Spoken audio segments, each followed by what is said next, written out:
Hello, आप सभी देखने वाले लोगों को कोटि-कोटि प्रणाम है। मैं एक वीडियो बना रहा हूँ, मुंशी प्रेमचंद जी हैं लेखक, उन्हीं का मैं वीडियो बना रहा हूँ, उनका लिखा हुआ।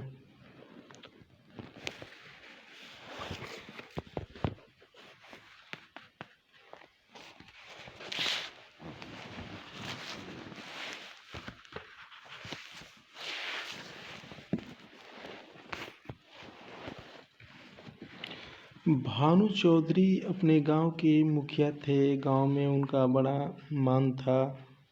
दरोगा जी ने उन्हें टाट बिना जमीन पर न बैठने देते।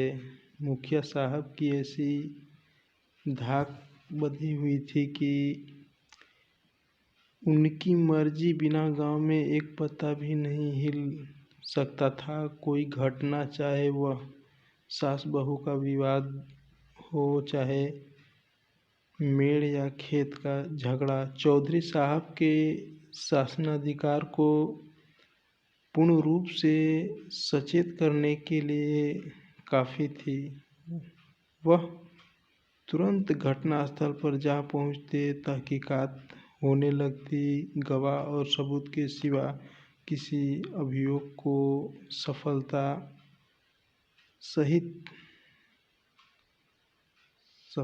सहित चलाने में जिन बातों की ज़रूरत होती है उन सब पर विचार होता और चौधरी जी के दरबार में फैसला हो जाता। किसी को अदालत जाने की ज़रूरत न पड़ी। हाँ, कष्ट के लिए चौधरी साहब कुछ फीस ज़रूर ले लेते थे। यदि किसी अवसर पर फीस मिलने से असुविधा के कारण उन्हें धीरज से काम लेना पड़ता तो गांव में आफत मच जाती थी, क्योंकि उनके धीरज और दरोगा जी के क्रोध में कोई घनिष्ठ संबंध था। सारांश यह कि चौधरी से उनके दोस्त दुश्मन सभी चौकन्ने रहते थे। चौधरी महाशय के 3 सुयोग्य पुत्र थे। बड़े लड़के बितान एक सुशिक्षित मनुष्य थे। डाकिये के रजिस्टर पर दस्तखत कर लेते थे। बड़े अनुभवी, बड़े मर्मज्ञ, बड़े नीतिकुशल। मिजई की जगह कमीज पहनते, कभी कभी सिगरेट भी पीते, जिससे उनका गौरव बढ़ता था। यद्यपि उनके ये दुर्व्यसन बूढ़े चौधरी को नापसंद थे, पर बेचारे विवश थे, क्योंकि अदालत और कानून के मामले बितान के हाथों में थे। वह कानून का पुतला था। कानून की दफ़ाएं उसकी ज़बान पर रखी रहती थी। गवाह गढ़ने में वह पूरा उस्ताद था। मझले लड़के शान चौधरी कृषि विभाग के अधिकारी थे। बुद्धि के मंद, लेकिन शरीर से बड़े परिश्रमी। जहाँ घास न जमी हो वहाँ केसर जमा दे। तीसरे लड़के का नाम गुमान था। वह बड़ा रसिक, साथ ही उद्दंड भी था। मुहर्रम में ढोल इतने जोरों से बजाता कि कान के पर्दे फट जाते। मछली फंसाने का बड़ा शौकीन था। बड़ा रंगीला जवान था। खंजड़ी बजा बजा कर वह मीठे स्वर से ख्याल गाता तो रंग जम जाता। उसे दंगल का ऐसा शौक था कि कोसों तक धावा मारता, पर घर वाले कुछ ऐसे शुष्क थे कि उसके इन व्यसनों से तनिक भी सहानुभूति न रखते थे। पिता और भाइयों ने तो उसे ऊपर खेत समझ रखा था। घुड़की धमकी शिक्षा और उपदेश स्नेह और विनय किसी का उस पर कुछ भी असर न हुआ। हाँ, भावजे अभी तक उसकी ओर से निराश न हुई थी। वे अभी तक उसे कड़ी दवाइयाँ पिलाए जाती थीं, पर आलस्य वह राज रोग है जिसका रोगी कभी नहीं संभलता। ऐसा कोई बिरला ही दिन जाता होगा कि बांके गुमान को भांजों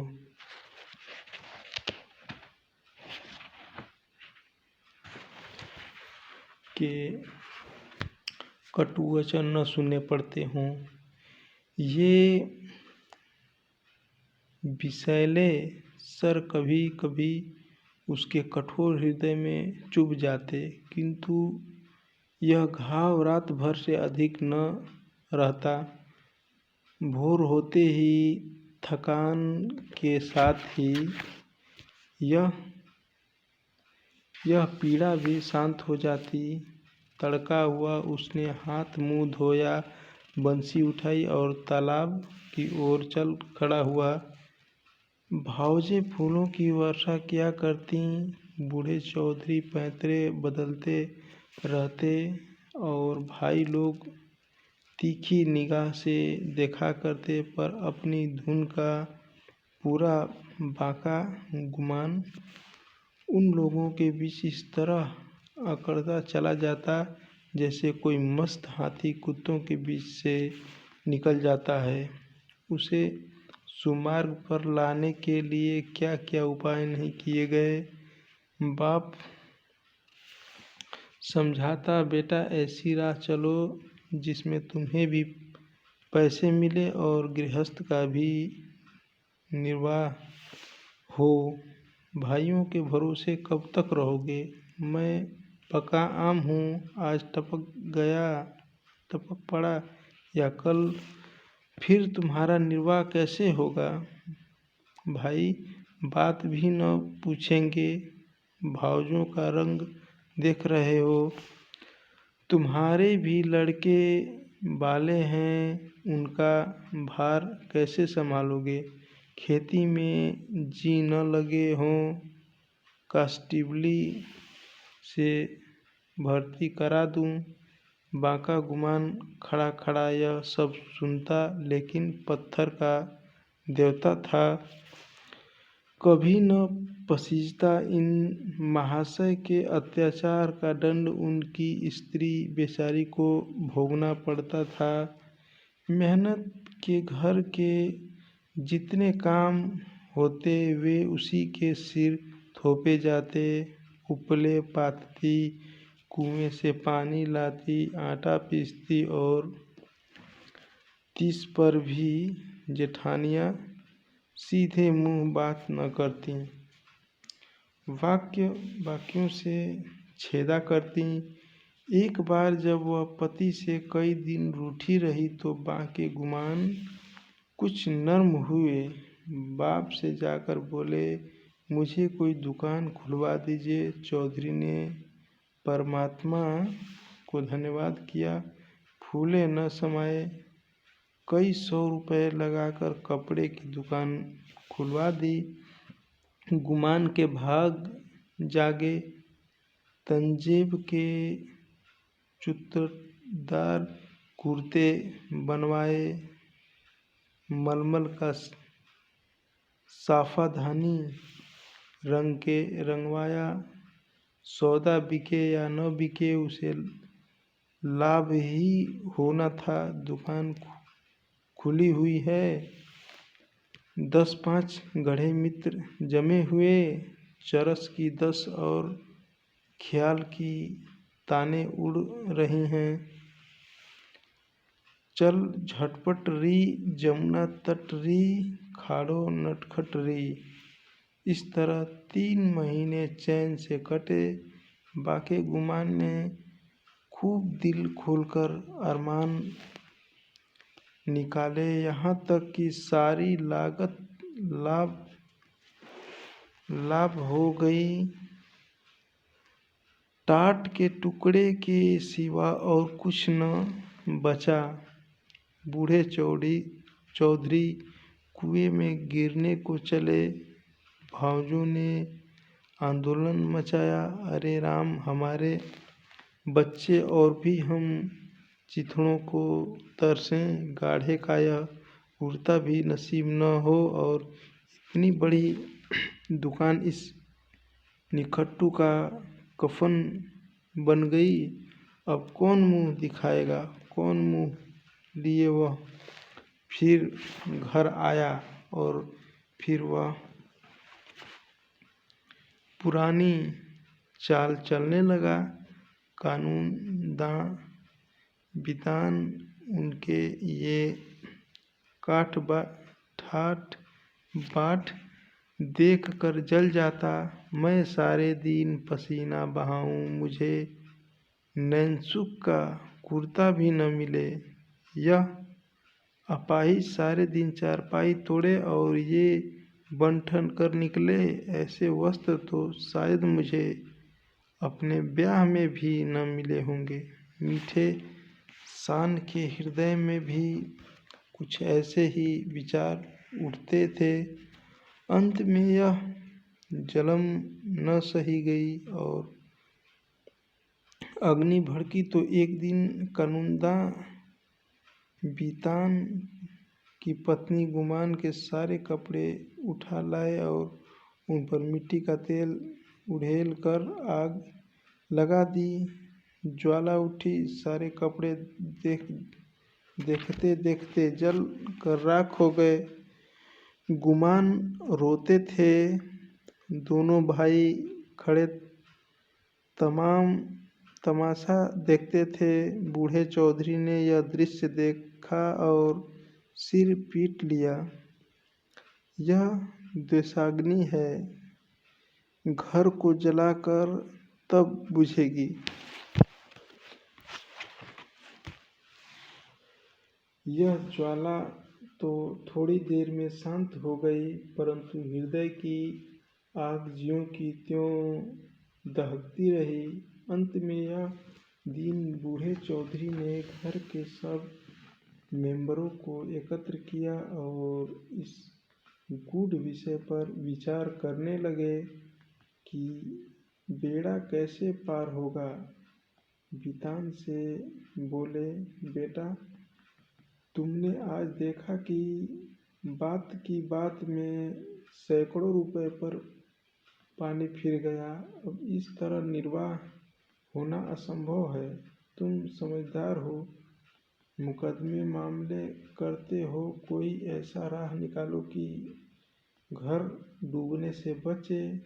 मैं तो चाहता था कि जब तक चोला रहे सबको समेटे रहूं, मगर भगवान के मन में कुछ और ही है। बितान की नीति कुशलता अपनी चतुर सहगामिनी के सामने लुप्त हो जाती थी। वह अभी उसका उत्तर सोच रहे थे कि श्रीमती जी बोल उठीं, दादाजी, अब समझाने बुझाने से काम न चलेगा। सहते सहते हमारा कलेजा पक गया। बेटे की जितनी पीर बाप को होगी, भाइयों को उतनी क्या, उसकी आधी भी नहीं हो सकती। मैं तो साफ कहती हूँ, गुमान का तुम्हारी कमाई में हक है। उन्हें कंगन के कौर खिलाओ और चांदी के हिंडोले में झुलाओ। हमें न इतना बूता है न इतना कलेजा। हम अपनी झोपड़ी अलग बना लेंगे। हाँ, जो कुछ हमारा हो वो हमको मिलना चाहिए। बाट बकरा कर दीजिए। बला से चार आदमी हंसेंगे। अब कहाँ तक दुनिया की लाज ढोएं। नीतिज्ञ बितान पर इस प्रबल वक्तृता का जो असर हुआ वह उनके विकसित और प्रमुदित चेहरे से झलक रहा था। उनमें स्वयं इतना साहस न था कि वह प्रस्ताव को इतनी स्पष्टता से व्यक्त कर सकते। नीतिज्ञ महाशय गंभीरता से बोले, जायदाद मुश्तरका मनकुला या गैर मनकुला आपके हिन हयात तकसीम की जा सकती है। इसकी नज़ीरें मौजूद हैं। जमींदार को शकीलतुल मिल्कियत करने का कोई इस्तहकाक नहीं है। अब मंदबुद्धि शान की बारी आई, और बेचारा किसान बैलों के पीछे आंखें बंद करके चलने वाला ऐसे गूढ़ विषय पर कैसे मुंह खोलता, दुविधा में पड़ा हुआ था। तब उसकी सत्यवक्ता धर्मपत्नी अपनी जेठानी का अनुसरण कर यह कठिन कार्य संपन्न किया। बोली, बड़ी बहन ने जो कुछ कहा उसके सिवा और दूसरा उपाय नहीं। कोई तो कलेजा तोड़ फोड़ कर कमाए, मगर पैसे पैसे को तरसे तन ढांकने को वस्त्र तक न मिले, और कोई सुख की नींद सोए हाथ बढ़ा बढ़ा कर के खाए, ऐसी अंधेरे नगरी में अब हमारा निर्वाह न होगा। शान चौधरी ने भी इस प्रस्ताव का मुक्तकंठ से अनुमोदन किया। अब बूढ़े चौधरी गुमान से बोले, क्यों बेटा, तुम्हें भी यह मंजूर है? अभी कुछ नहीं बिगड़ा, यह आग अब भी बुझ सकती है। काम सबको प्यारा है, चाम किसी को नहीं। बोलो, क्या कहते हो? कुछ काम धंधा करोगे या अभी आंखें नहीं खुली? गुमान में धैर्य की कमी न थी। बातों को इस कान से सुनकर उस कान से उड़ा देना उसका नित्य कर्म था, किंतु भाइयों की इस जान मुरीदी पर उसे क्रोध आ गया। बोला, भाइयों की जो इच्छा है वही मेरे मन में भी लगी हुई है। मैं भी इस जंजाल से भागना चाहता हूँ। मुझसे न मजदूरी हुई न होगी। जिसके भाग्य में चक्की पीसना बढ़ा हो वह पीसे। मेरे भाग्य में चैन करना लिखा है। मैं क्यों अपना सिर ओखली में दूं?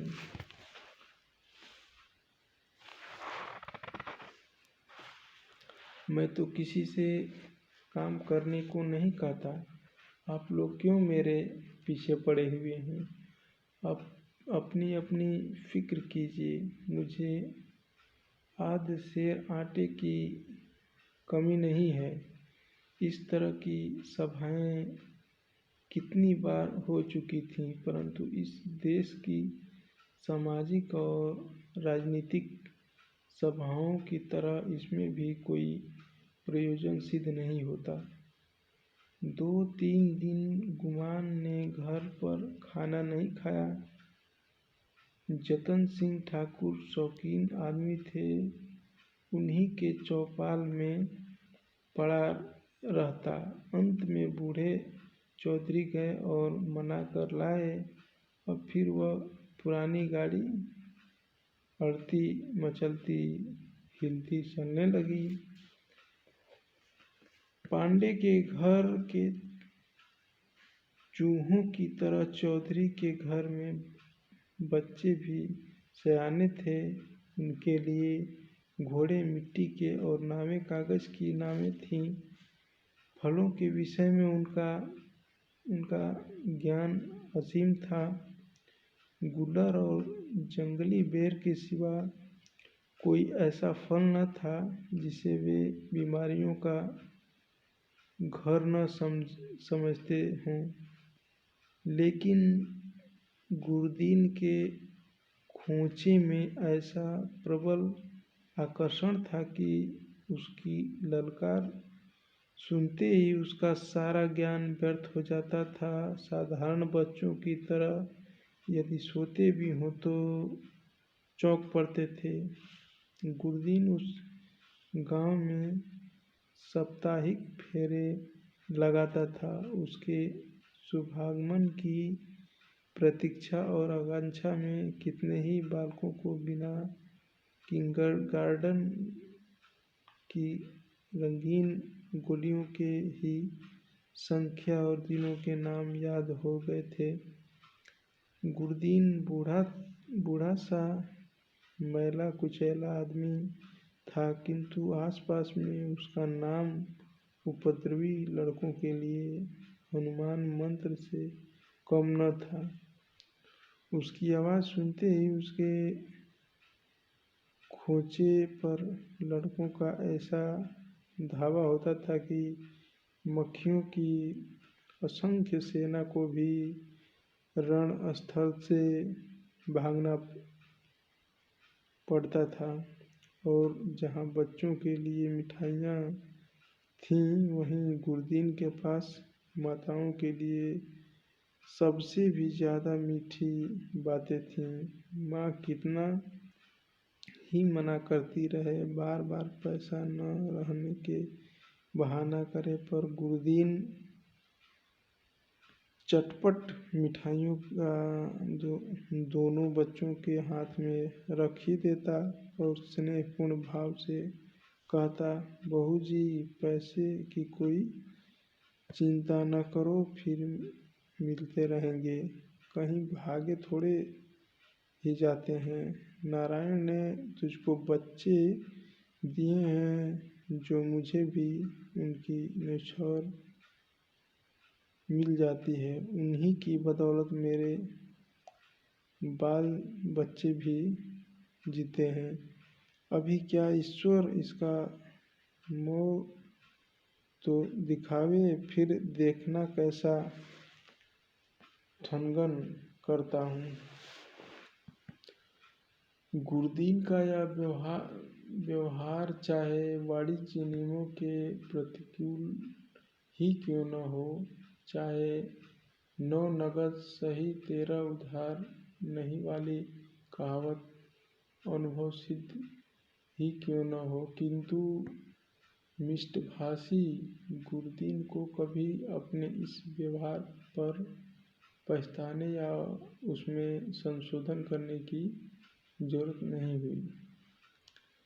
मंगल का शुभ दिन था। बच्चे बड़े बेचैन से अपने दरवाजों पर खड़े गुरदीन की राह देख रहे थे। कई उत्साही लड़के पेड़ों पर चढ़ गए और कोई अनुराग से विवश होकर गांव के बाहर निकल गए थे। सूर्य भगवान अपना सुनहला थाल लिए पूरब से पश्चिम जा रहे थे। इतने में ही गुरदीन आया हुआ दिखाई दिया।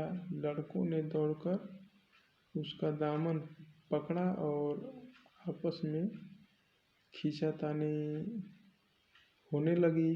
कोई कहता था, मेरे घर चलो, कोई अपने घर का न्योता देता। सबसे पहले भानु चौधरी का मकान पड़ा।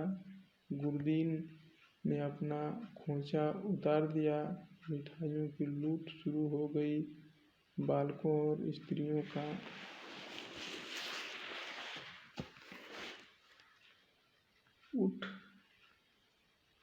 उठठ लग गया। हर्ष और विषाद, संतोष और लोभ, ईर्ष्या और मोक्ष, द्वेष और जलन की नाट्यशाला सज गई।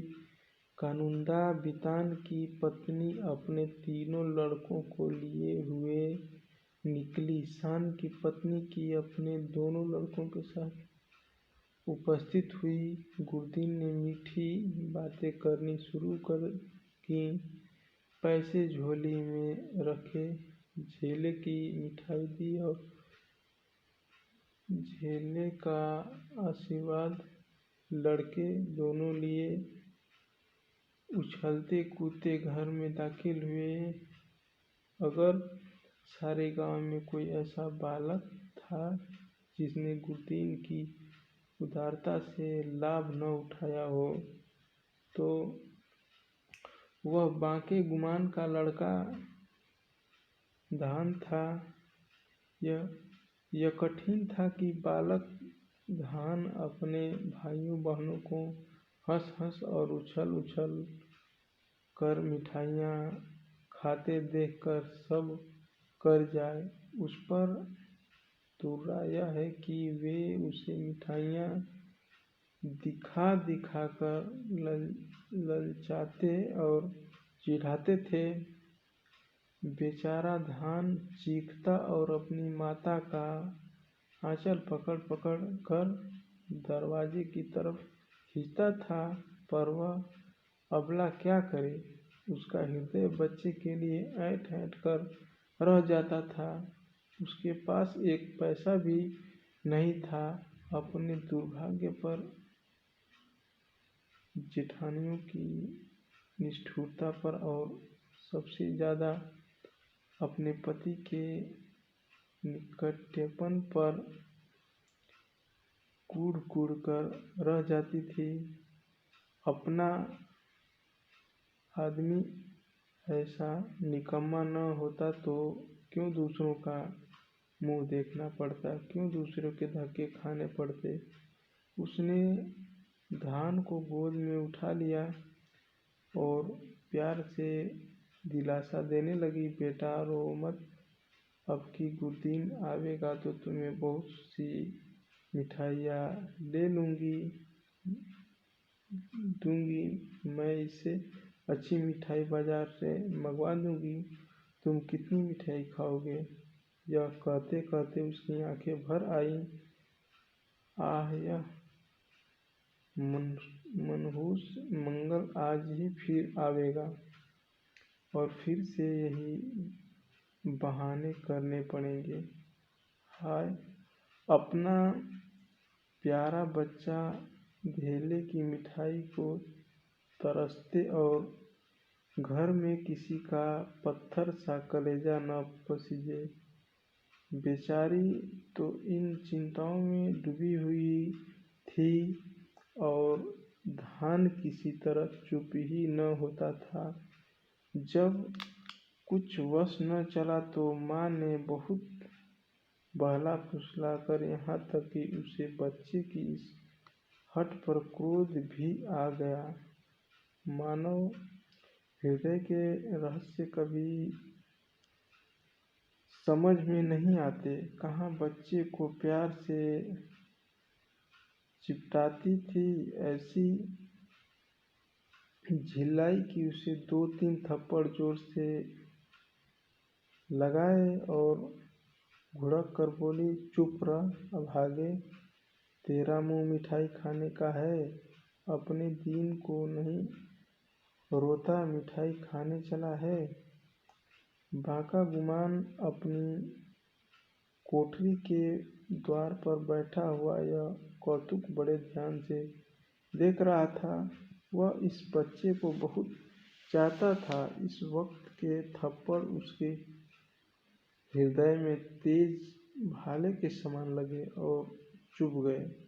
शायद उनका अभिप्राय भी यही था। धुनिया रुई को धुनने के लिए तांत पर चोट लगाता है। जिस तरह पत्थर और पानी में आग छिपी रहती है, उसी तरह मनुष्य के हृदय में भी, चाहे वह कैसा भी क्रूर और कठोर क्यों न हो, उत्कृष्ट और कोमल भाव छिपे रहते हैं। गुमान की आंखें भर आईं। आंसू की बूंदें बहुधा हमारे हृदय की मलिनता को उज्ज्वल कर देती हैं। गुमान सचेत हो गया। उसने जाकर बच्चे को गोद में उठा लिया और अपनी पत्नी से करुणोत्पादक स्वर में बोला, बच्चे पर इतना क्रोध क्यों करती हो? तुम्हारा दोषी मैं हूँ। मुझको जो दंड चाहो दो। परमात्मा ने चाहा तो कल से लोग इस घर में मेरा और मेरे बाल बच्चों का भी आदर करेंगे। तुमने आज मुझे सदा के लिए इस तरह जगा दिया मानो मेरे कानों में शंखनाद कर मुझे कर्मपथ में प्रवेश का उपदेश दिया हो।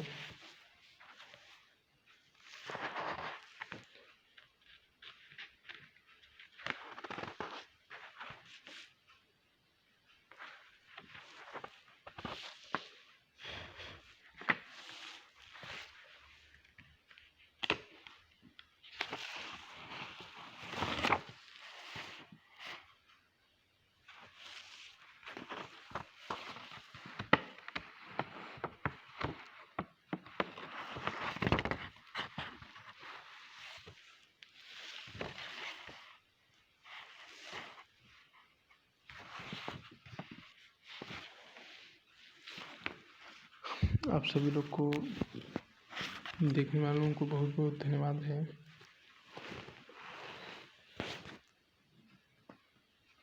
भगवान आप लोगों को बढ़िया से रखें, आप लोग को, परिवार बाल बच्चों को।